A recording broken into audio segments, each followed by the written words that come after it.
এত কষ্ট করে সোশ্যাল মিডিয়া থেকে টাকা রোজগার করে হাজার হাজার টাকা দিয়ে আমি একটা দামি জিনিস কিনলাম, আর সেই জিনিসটা কিনে আমি এভাবে ঠকে যাব সত্যি আমি কল্পনাও করতে পারিনি। তো চলো কি জিনিস কিনেছি আর কেনই বা ঠকে গেছি সবটা আমি তোমাদেরকে ভিডিওতে বলবো।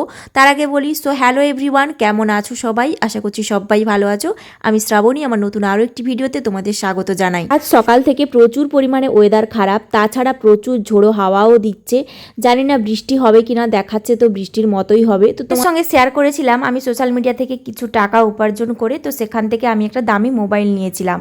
তো মোবাইলটা কেনার পর তখন তো রিলস ভিডিও করতাম, তখন এতটা প্রবলেম হয়নি। আর যখন ব্লগ ভিডিও শ্যুট করতে যাচ্ছি এখন ভীষণ প্রবলেম হয়ে দাঁড়িয়েছে, বারবার স্টোরেজ ফুল দেখাচ্ছে। কারণ আমি মোবাইলটা নিয়েছিলাম 128 জিবির, আমি যদি 256 জিবির নিতাম তাহলে এতটা প্রবলেম হতো। যখন ব্লগ শ্যুট করতে যাচ্ছি, হয়তো তুমি দুদিন আগে থেকে ব্লগ করে রাখবে, হয়তো তোমার কোনোদিন শরীর ভালো রাখলো না, ব্লগ করতে পারলাম না, এমনটা আর করতে পারছি না। কি হচ্ছে বলো তো, যেদিন ব্লগ শ্যুট করছি ওই দিনই আমাকে পাবলিক করতে হচ্ছে, মানে এরকম একটা ব্যাপার হয়ে যাচ্ছে। ব্লগ শ্যুট করে মানে আগের দিন ব্লগ শ্যুট করে পরের দিন ছাড়বো, এরকম ব্যাপারটা হচ্ছে না। কারণ আমি নেক্সট দিন মানে পরের দিন আমি আর কোনো রকম ব্লগ করতে পারছি না, কারণ স্টোরেজ ফুল হয়ে যাচ্ছে। এই এক ভীষণ সমস্যায় পড়েছি।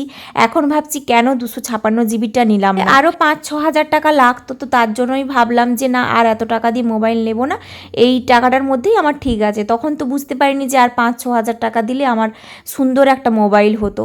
তো যাই হোক, আরও একটা প্রবলেম রয়েছে মোবাইলটার মধ্যে, যেটা হচ্ছে সেলফি ক্যামেরা।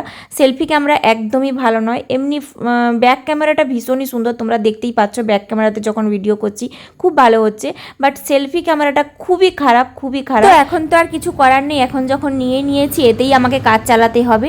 যাই হোক, আজকে দেখো রান্না করছি এঁচোড় পনিরের তরকারি। এই এঁচোড়টা দিয়েছিল ওর এক বন্ধুর বাড়ি থেকে, দুটো এঁচোড় দিয়েছিল, একটা রান্না করে খাওয়া হয়ে গেছে, আর একটা ছিল তো একটু শুকিয়ে গেছে। তো শুকিয়ে গেলে না এঁচোড় খুব একটা ভালো লাগে না।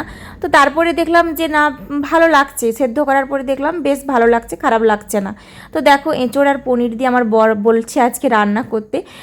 তো পনির আমার খুব একটা প্রিয় নয়, তবে আজকে এঁচোড় দিয়ে রান্না করছি, জানি না কেমন হবে।